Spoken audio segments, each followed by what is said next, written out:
Assalamualaikum warahmatullahi wabarakatuh ya sahabat jelajah desa Kluwut dan desa Kerinting. Kali ini saya akan mengikuti proses mediasi di mana ada kasus orang yang tercebur di laut dan dinyatakan hilang atau meninggal.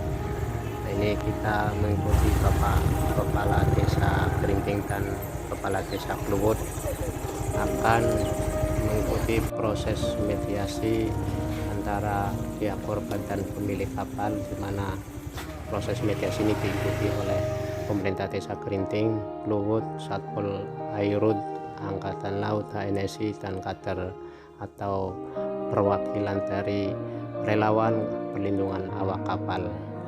Dan mari kita ikuti proses mediasi ini, mudah-mudahan berjalan dengan kondusif dan lancar. Terima kasih. Aduh orang jam kayak ngapa ngadir satelit kantor kali ini.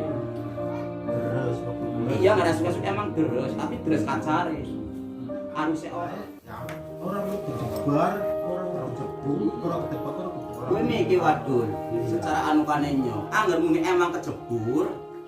Wong arane bocah senajan muni kecuali mriyang digotong-gotong. Wis ora budaya apa-apa kejebur langsung hilang kayak waduh. Aja sekedar dikerok. Otomatis bisa melangi tambang kemudi. Sedangkan dewa kan motor terus lae. Jadi otomatis lah betul saat itu dong nguyu brims nang nguyu selaba. Otomatis saya emang tapi mikir ya. Yang orang ngerti ora apa, marah barang-barang kayak gue. Wong ya wong goblok ora bro apa-apa.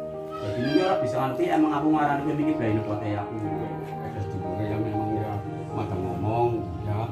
Jadi kalau sebagai ketua nelayan memang keluarga jelas kabeh aku yang betul ya. Jadi kalau sama kemauan jelas benar kali buat untuk mencari solusi yang terbaik ketika kejadian di laut. Ya. Yang pertama tentunya berharap masalah yang ada ini bisa diselesaikan secara keluarga.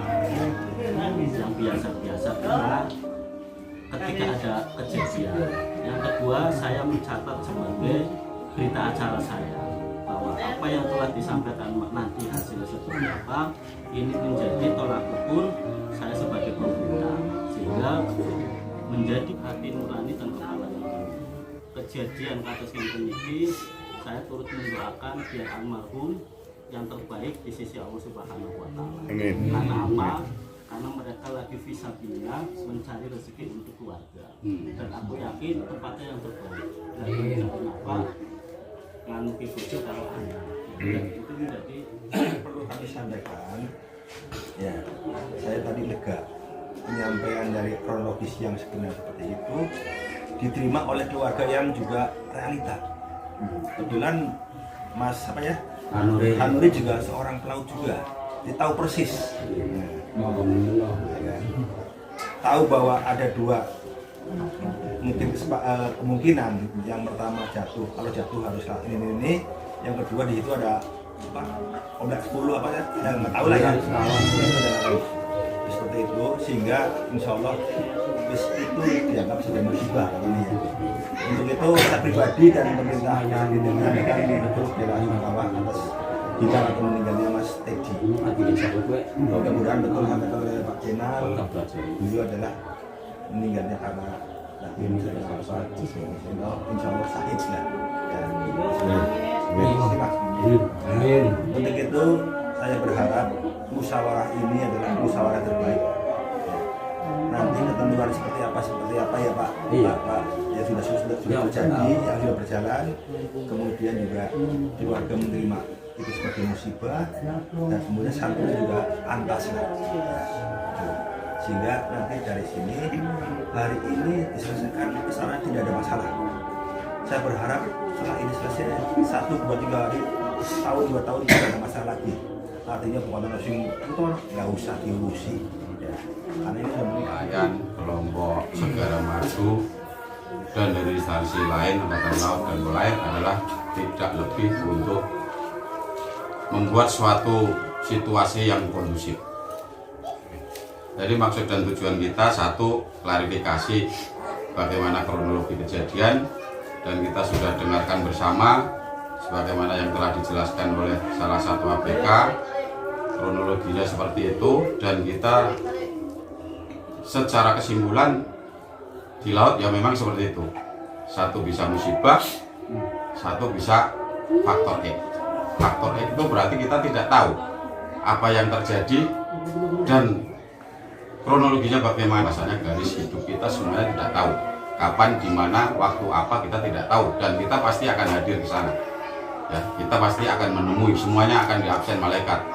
Ya, jadi mohon pada Sohibul Musibah untuk dapat menerima, dan semoga almarhum yang sedang berjihad, ya, jihad itu tidak hanya mengangkat pedang, tidak hanya menelah kayak tadi sing wis kejadian kayak dia kan kula kan berdaya apa sih mung secara keluarga ninggal ngarane alit-alit kali utang bange ya akeh bangkur ya kita terang-terangan dadi secara keluarga karo juragan pada awal wis kan lah enggak ajakaken mereka nyong ora pan mau bet apa-apa sing penting siji nggo nyaut utang bank nggo talilan sampai mendak dina karo syukur-syukur ngunjajani bocah itu li wis ora usah dengan carane sing penting siji mau sampean parewan karo nakoda ya ora apa-apa kayak kowe wis nggih ngaten Pak Tony. Jadi yang saya tanyakan itu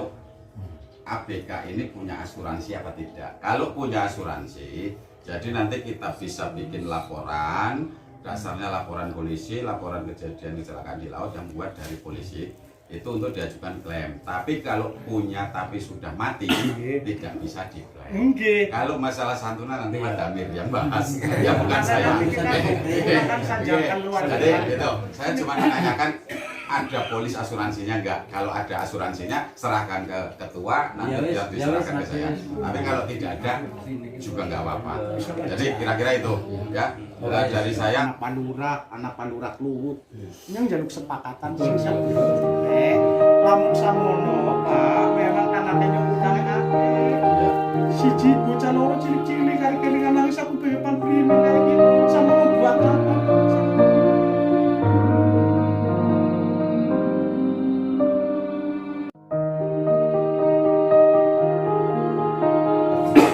Nama tersebut adalah pemilik kapal dan selanjutnya disebut pihak pertama.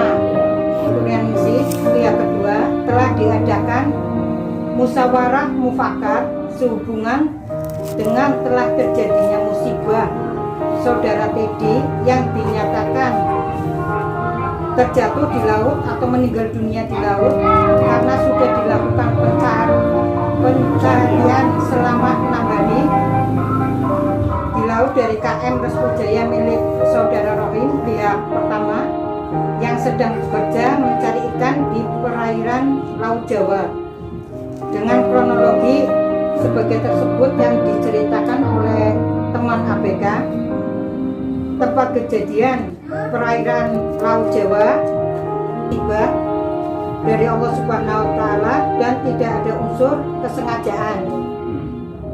Yang kedua, sesuai hasil penjelasan kronologi dari nahkoda kapal yang bernama saudari Safi'i dan temannya yang melihat kejadian tersebut serta dinyatakan tidak ada tanda-tanda kejadian tersebut adalah murni kecelakaan dengan musyawarah kekeluargaan dan tidak ada tuntutan di kemudian hari. Sebenarnya dalam keadaan sehat jasmani dan rohani atas dasar kesadaran tanpa adanya unsur paksaan dari siapapun.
Iya, Pak.